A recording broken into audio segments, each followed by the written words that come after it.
Saya mengalami goncangan yang amat sangat. Ini bukan pertama kali, melainkan kedua kalinya saya terpuruk. Tapi yang kedua ini sangat dahsyat. Seluruh harta saya hilang dan hutang saya menumpuk. Ketika itu saya masih memiliki beragam bisnis, tetapi dalam masa hampir bersamaan, shit happen alias kesialan beruntun terjadi dalam kehidupan saya.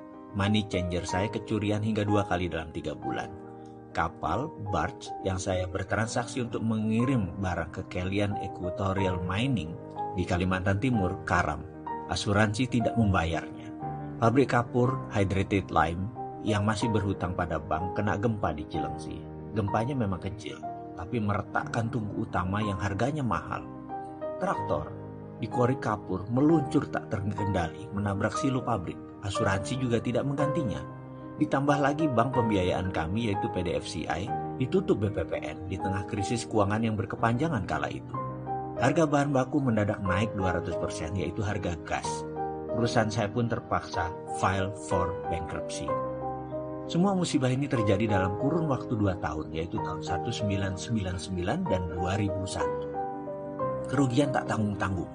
Mobil hilang semua, rumah 3 hilang semua. Masih berhutang 9 digit lagi. Setiap saat, setiap hari emosi saya memuncak.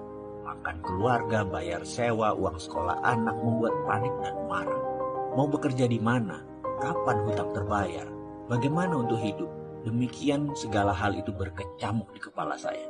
Dikejar debt collector, dikejar hukum, dikejar BPPN, dan juga dikejar teman investor yang marah dan kecewa dengan saya.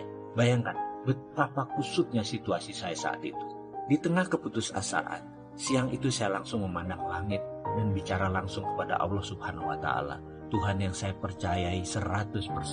Saya katakan kepadanya bahwa saya putus asa dan hidup saya sudah diambang frustrasi. Saya marah sekali kepada semuanya. Saya menuduh kehidupan ini tidak adil. Saya merasa telah melaksanakan seluruh ajaran agama. Saya teringat betapa tertibnya saya puasa Senin Kamis selama 5 tahun. Saya tidak putus sholat malam. Selalu tahajud setiap malam. Jangankan peribadatan yang wajib-wajib, yang sunnah saya laksanakan semua.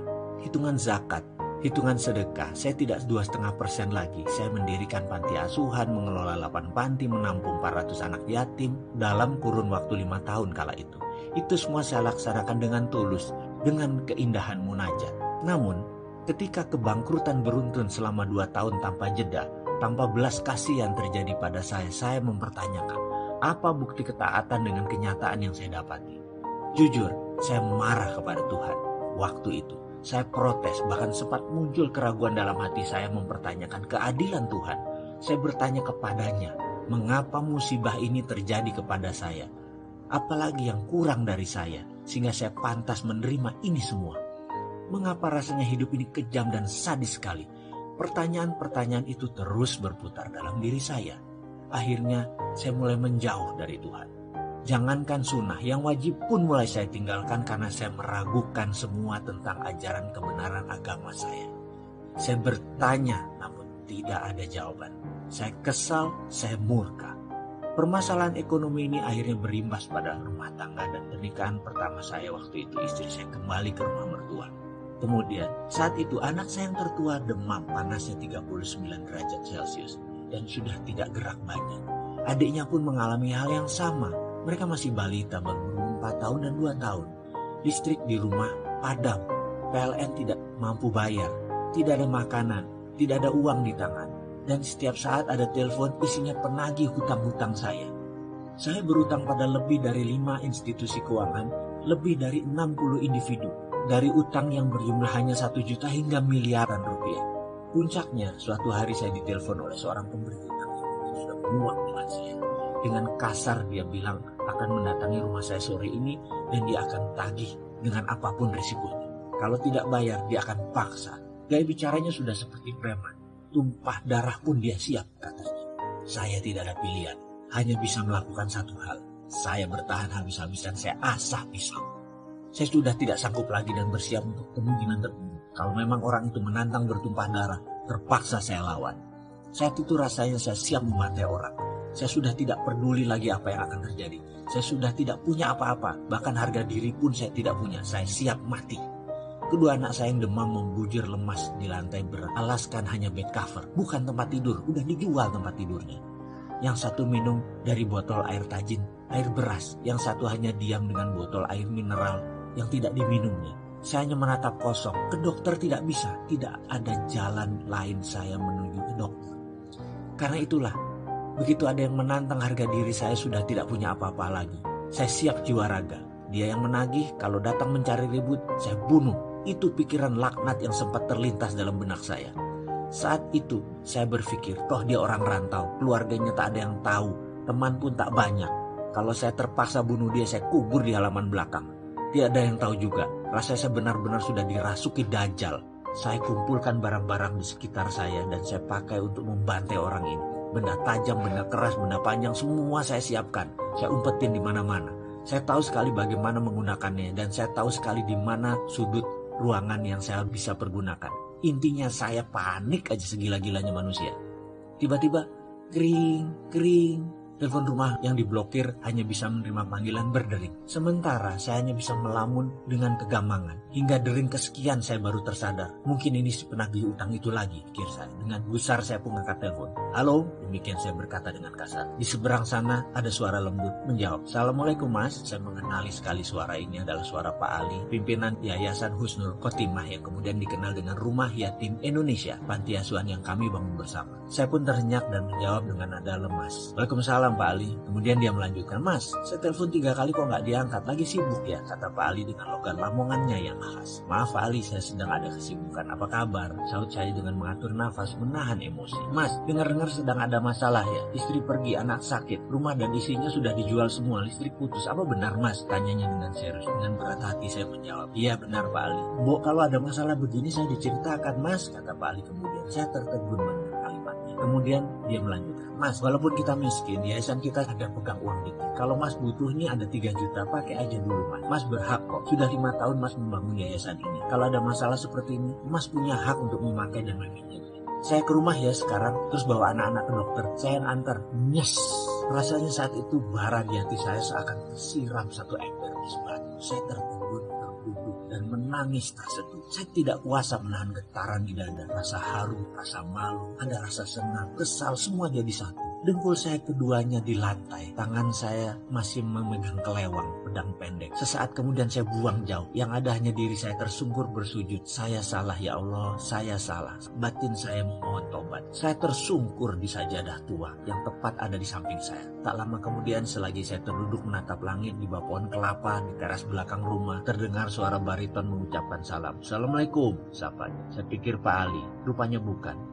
Dia rupanya tadi orang yang menagih utang dan menantang saya pun menjawab, waalaikumsalam. Begini Pak, utang Bapak 10 juta, apa bisa saya ambil sekarang? Saya hanya berkata, anak saya sakit, saya perlu uang untuk biaya anak saya, sebentar lagi ada uang 3 juta datang. Terserah mas, mau ambil berapa mas atur. Kalimat itu mengalir tanpa saya rancang. Marah saya sudah hilang, saya pasrah saja. Oh begitu Pak, katanya dengan nada datar. Anak Bapak sakit dua-duanya, yang berbaring di dalam itu ya, katanya sambil menengokkan kepala ke arah ruang tengah. Iya, saya jawab singkat. Oh maaf kalau gitu, saya nggak tahu Pak kalau Bapak anaknya sakit, sebaiknya Bapak urus mereka. Uang saya gampang, saya pamit dulu deh. Besok kabari saya Pak, urusan utang gampang, yang penting keluarga dulu. Begitu katanya tanpa basa-basi dan tanpa diduga-duga. Dia pun pamit pergi dan saya masih di posisi kebingungan. Lunglai di ujung bangku di bawah pohon. Tubuh saya berkeringat. Saya memaksa diri untuk bangun dan mengikuti dirinya dari belakang sambil memanggilnya. Mas, saya pasti bayar utang saya hanya butuh waktu. Maafkan saya ya mas, kalau saya kasar dan panik, itu kata saya. Ketika dia berbalik badan, saya julurkan tangan saya yang kemudian dia sambut dengan jabatan erat dan senyum di bibir. Dia berkata, iya pak, saya juga minta maaf. Saya salah mas, kata saya. Saya berutang tapi tidak berkemampuan. Saya janji mas, saya bayar. Tak lama setelah dia pergi datang Pak Ali dengan kijang tuanya. Tanpa basa-basi langsung saya peluk dia. Pak Ali, syukron, terima kasih, itu kata saya. Ayo ke dokter mas, aku bawa fatur, mas gendong Aska, ajaknya singkat. Setelah 2 tahun dihajar musibah yang merusak keyakinan saya, akhirnya saat itu saya menyadari satu hal. Semua masalah yang saya alami berasal dari diri saya. Hal lain di luar diri saya hanyalah pelengkap. Saya langsung berdoa, maafkan saya ya Allah, ampuni saya. Engkau begitu mulia dan saya selama ini salah memandang.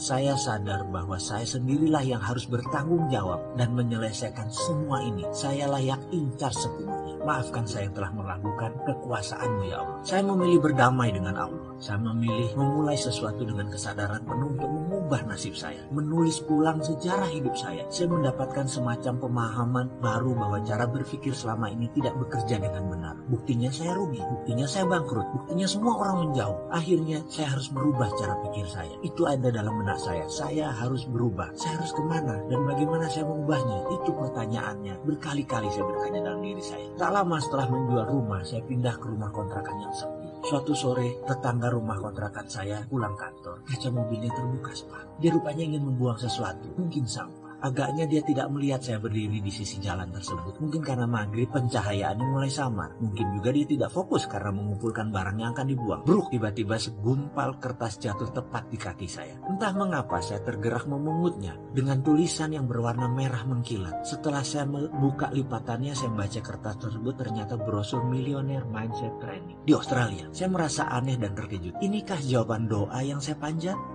Saya berdiri termenung. Rupanya tetangga saya tadi baru sadar bahwa sampah yang dibuang tadi jatuh di depan saya. Dia pun menghampiri saya. Mas, maaf sekali, saya nggak lihat, katanya kikuk. Loh, nggak apa-apa, aku kan hanya ngelamun, nggak ngeh, aku baru ngeh pas ngeliat brosur itu, kata saya basa-basi sambil menunjukkan lembaran tersebut. Iya, tadi saya dari kantor, tapi sepertinya nggak mungkin saya ke sana. Bukannya nggak butuh jadi orang kaya, tapi harganya itu loh, seminggu di sana 30 juta. Mending buat modal, katanya mengurai. Saya hanya mengangguk-mengangguk sambil tersenyum. Saya pamit Pak Sarif, kata saya. Iya Pak, maaf ya, tadi benar-benar nggak sengaja, katanya sungguh-sungguh. Nggak apa-apa bos, santai aja, jawab saya kemudian. Setelah itu, saya langsung sibuk berpikir, di mana saya cari uang 30 juta? Belum lagi uang untuk sanggup keluarga di rumah sementara saya pergi. Yang jelas saya sudah tekad untuk berubah. Saya bertekad untuk berubah dan melihat ini sebagai solusinya. Saya percaya itu. Singkat cerita, harta terakhir saya yaitu motor Tiger, mesin jahit, dan beberapa barang keluarga saya jual. Saya nekat terbang ke negeri kanguru. Saya menginginkan ilmu tersebut. Saya pun berangkat untuk mengikuti Millionaire Mindset Training di sana dengan harapan bisa menerapkan untuk memperbaiki kondisi hidup saya. Kira-kira sebulan setelah kembali dari pelatihan selama 7 hari tersebut, ternyata tidak ada perubahan apa-apa dalam perjalanan kehidupan saya. Saya masih menganggap bahwa apa yang saya pelajari itu aneh dan gak kena di logika. Mek monoton, apa iyo? Itu saya berkali-kali bilang, masa begitu sih? Emang gitu? Itu saya selalu membatin. Memang benar, saya meragukan dan saya menganalisa, mencoba mengurai maksud dari pelatihan tersebut. Tapi saya lelah, keadaan saya begitu-begitu saja. Saya belum bisa dapat uang lagi, saya belum bisa melunasi tunggakan hutang. Saya belum bisa merubah nasib saya. Apakah saya harus belajar lagi? Saya mencoba mengingat mundur pengalaman hidup saya. Semua itu terjadi di usia 28 tahun. Benar, saya merasa seakan berjalan di jalan bebas hambatan. Semua mudah, semua gampang. Pada saat itu saya bahkan menggampangi proses. Namun saat ini justru proseslah merupakan hal yang paling saya hormati. Barulah sejak di usia 28 tahunan kehidupan saya mengalami pasang surut yang luar biasa. Baik dari masalah pribadi, masalah spiritual, ketuhanan, masalah rumah tangga, masalah parenting, masalah keuangan. Dikala saya berpikir laut itu berair tenang, saya memilih mengangkat jangkar dan mengembangkan layar ke sebuah tujuan yang pasti, yaitu ingin sukses. Dengan tujuan yang hanya satu arah, yaitu ke depan. Sebuah kesombongan yang saya bayar sangat mahal, sangat melelahkan, penuh duka, air mata, dan keringat. Ternyata laut di depan tidak semanis gelombang di pantai. Di dalam perjalanan, ombak besar, angin kencang, bahan bakar kurang, sumber daya terbatas. Satu hal yang saya lupa, saya tidak bawa kompas penunjuk arah. Dalam artian, saya mengarungi samudera tanpa ilmu, tanpa petunjuk, tanpa pembimbing. Bentang-bentang saya punya glory from the past, kisah sukses masa lalu. Saya merasa bisa melakukan apapun. Bayangin, di usia 26 tahun saya menjadi milioner. Milion-milion uang ada di kantor saya. Masih muda, tapi dalam 28 tahun semua berbeda. Dalam 30 tahun mendadak semua bergeser. Itulah biang masalah saya di masa depannya sejak keputusan saya mengarungi samudera. Hingga sampailah saya ke titik di mana kapal saya akhirnya karam di dasar samudera. Sementara badan saya terdampar di pulau kecil sendirian dengan kebutuhan dasar seadanya. Saya hanya diam, meratap pun tidak bisa, air mata habis, tenaga tak punya, yang ada hanya nafas di badan. Itu pun setiap tarikan nafas terasa sesak, seakan-akan dada ini mau meledak karena terisi oleh rasa kesal, lelah, marah, dan kecewa. Karena itu, Ketika saya memutuskan untuk berubah, artinya saya tidak mau melakukan semuanya dengan cara yang sama seperti masa lalu. Saya harus melakukan dengan cara yang berbeda. Karena itulah saya memutuskan bahwa saya harus berilmu agar saya memiliki platform atau pondasi baru, terutama cara saya berpikir. Ibaratnya, saya bukan hanya perlu belajar dan menginstall software baru, tapi OS atau operating systemnya harus saya riset untuk bisa tergabung dan terhubung dengan software tersebut. Sederhananya begini, jika otak kita yang berkemampuan maha dahsyat ini adalah hardware pemberian Tuhan, softwarenya kita sendiri yang pasang. Sebut saja software sukses, software sehat, software bahagia, itu semua manusia yang install. Jadi hardwarenya memang pemberian Tuhan, tapi softwarenya manusia yang pasang. Mungkin banyak sahabat yang menonton video ini akan berkerut kening ketika saya membawa hal seperti ini, tapi coba saya berikan ilustrasi. Seorang anak yang hidupnya dikritik, dimarahi, ditekan, dipaksa, diharuskan, dibatasi, dilarang, dimaki, dan dihina akan membuat dirinya tumbuh sebagai pribadi yang peragu, pemarah, dan pendendam. Bandingkan dengan anak yang tumbuh dengan didorong, dipuji, disayangi, diperhatikan, didukung, dan dikelilingi suasana penuh canda tawa, sang anak akan memiliki platform hidup lebih ringan, lebih fun, banyak senyum, dan vibrasi dirinya disukai orang. Yang saya maksud di sini adalah software seseorang diinstal oleh orang tuanya, oleh lingkungan sekitarnya, dan tentu saja software yang buruk